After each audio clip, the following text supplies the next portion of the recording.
Welcome to our detailed comparison of Rogaine and Finasteride, two popular treatments for hair loss. Rogaine, also known as minoxidil, is a topical solution or foam applied directly to the scalp. On the other hand, Finasteride, often marketed as Perpetua, is an oral medication. Both are FDA approved and widely used, yet they work in different ways. Rogaine dilates blood vessels to improve hair follicle function, while finasteride blocks the hormone that contributes to hair loss. When it comes to ease of use, both Rogaine and finasteride have different requirements. Rogaine needs to be applied twice a day, which can be time-consuming and messy. It's also crucial to apply it correctly to get the best results, which could be challenging for some. Finasteride, however, is a simple once-daily pill, which is easy to incorporate into your daily routine. Remember, both treatments require consistent use for optimal results. Let's talk about the cost. Rogaine can be relatively affordable, with a monthly supply costing around $20–30. However, the cost can add up over time as it's a long-term treatment. In contrast, finasteride is more expensive upfront, with a monthly supply typically costing around $70–90. But some health insurance plans may cover part of the cost, making it more affordable in the long run. It's important to consider your budget and insurance when choosing a treatment.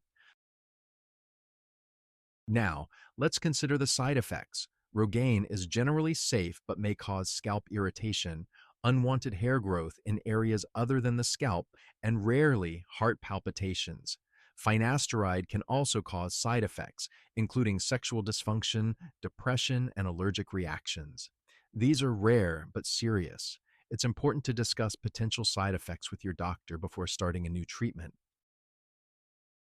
In terms of effectiveness, both Rogaine and finasteride have proven results.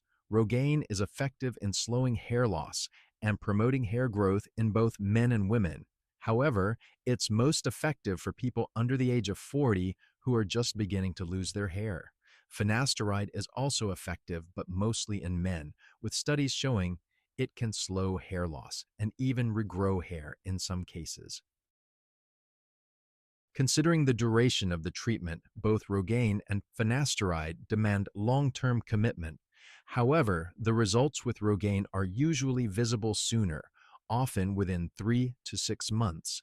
On the contrary, finasteride might take longer, typically about 6 to 12 months, to show noticeable improvement. Remember, if you stop using either treatment, you'll likely lose any hair you've gained. So, who's the winner between Rogaine and finasteride? It's not a clear-cut answer, as it largely depends on individual needs and circumstances. However, if we must choose, finasteride edges out slightly. It's simpler to use, potentially covered by insurance, and effective primarily in men. But remember, it's essential to consult with a healthcare professional before deciding on a hair loss treatment. To wrap up, both Rogaine and finasteride are effective treatments for hair loss, each with their pros and cons. Your decision should depend on your specific needs, lifestyle, and medical history. Always consult with a healthcare provider before starting any new treatment. Remember, patience and consistency are key, as hair growth takes time. Thank you for watching our comparison of Rogaine and finasteride. We hope you found this information helpful. If you did, please give us a thumbs up and don't forget to subscribe for more health and wellness comparisons like this. See you in our next video.